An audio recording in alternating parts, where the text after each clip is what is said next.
Кутман күнүңөр менен кымбаттуу окууга дилгир окуучуларым. Маанайыңар жакшыбы?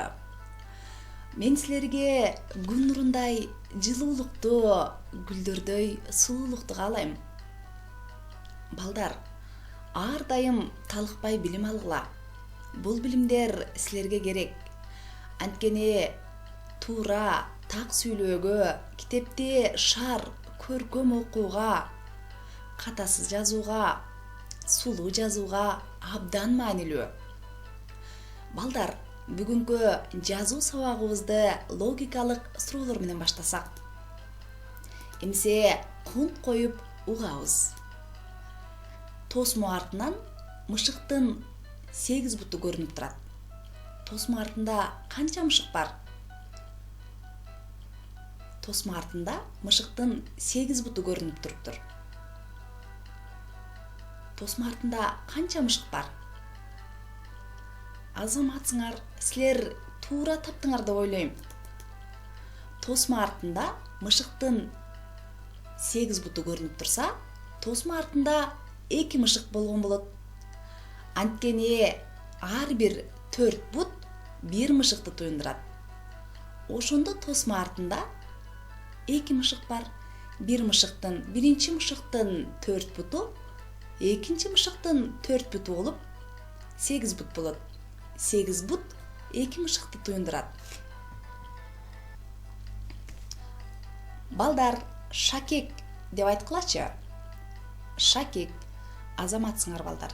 Эми ушул шакек сөзүн муунга бөлөлүчү гана. Шакек канча муундан турат? 2 муундан турат. Биринчи муун ша, экинчи муун кек. Шакек. Эми ушул шакек деп айтканда кулагыңарга биринчи кайсы тош угулуп атат? Шакек. Азаматсыңар. Ш тошу. Демек, бүгүнкү биздин сабагыбыздын темасы Ш тамгасы. Балдар, жазуу сабагына керектүү дептер, калем сабагыбызды даярдап отурабыз. Жазуу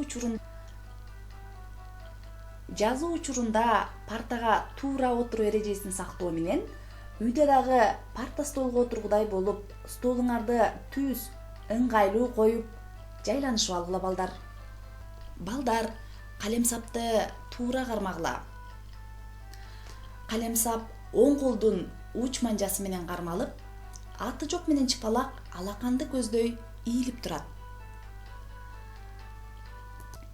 Окуу куралдарыбызды ирээттүү коюп, сабакка көңүл бурабыз. Балдар, жазуу дептерибизди сол жакка бир аз жантык коюп алалы. Сол кол менен жазган окуучу дептерди оң жакка бир аз жантык коюп алып жазууга аракет жасайбыз. Анткени дептерди жантык коюудан балдар сулуу, таза тамгаларды элементи менен жазууга көнүгүп барабыз. Жогоруда биз алифбе сабагынан Ш табышы менен таанышсак, жазуу сабагынан Ш табышын тамга менен белгилейбиз. Балдар, Ш тамгасын жазабыз жана көрөбүз.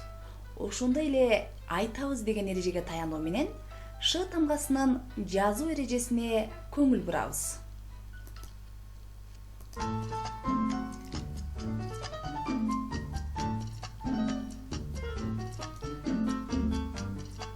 Балдар, Ш тамгасы канча элементтен турарына жакшылап көңүл бургула. Балдар, демек Ш тамгасын баш тамгасын жазууда кошумча сызыкты пайдалануу менен баштайбыз, көрдүңөрбү?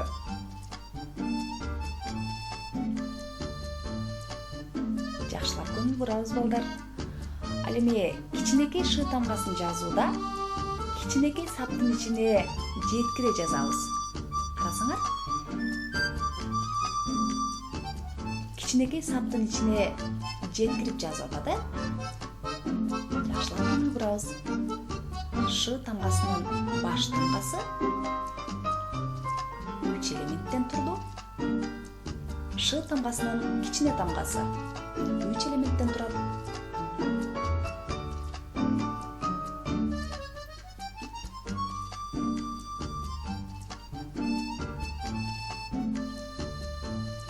Биринчи элементи, экинчи элементи,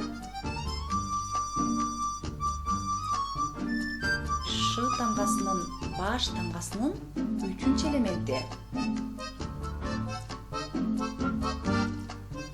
Эми Ш тамгасынын кичине тамгасы. Биринчи элементи, экинчи элементи жана 3-чү элементи.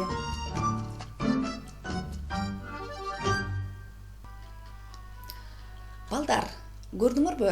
Ш тобушун тамга менен белгилөөдө сөзсүз сулуу, боебой, тамгалардын башын, этегин улоо жолдорун туура илмекчилер аркылуу улап жазгыла. Мүмкүн болушунча сулуу жазганга аракет жасагыла. Кезекте үй тапшырмага берсек. Үй тапшырмада балдар, номер 1 жазуу дептерибиздин Ш тамгасы катышкан бетин ачып, Ш тамгасынын баш жана кичине тамгасын, муундарды, сөздөрдү жана сүйлөмдөрдү жазабыз. Балдар, ар бир тамганын элементин сактап жазууга аракет жасайбыз. Жана көрсөтүлүп турган сүрөттөрдү боёо менен боштук чакмакчаларын толтуруп мага WhatsApp аркылуу жибересиңер. Ал эми жумушчу дептерибизге Ш тамгасы катышкан сөздөрдөн 3 сап жаздым. Ушул сөздөрдү жумушчу дептериңерге жазып, мага WhatsApp аркылуу жибересиңер. Кийинки видео сабактан жолугушканча саламатта болгула балдар.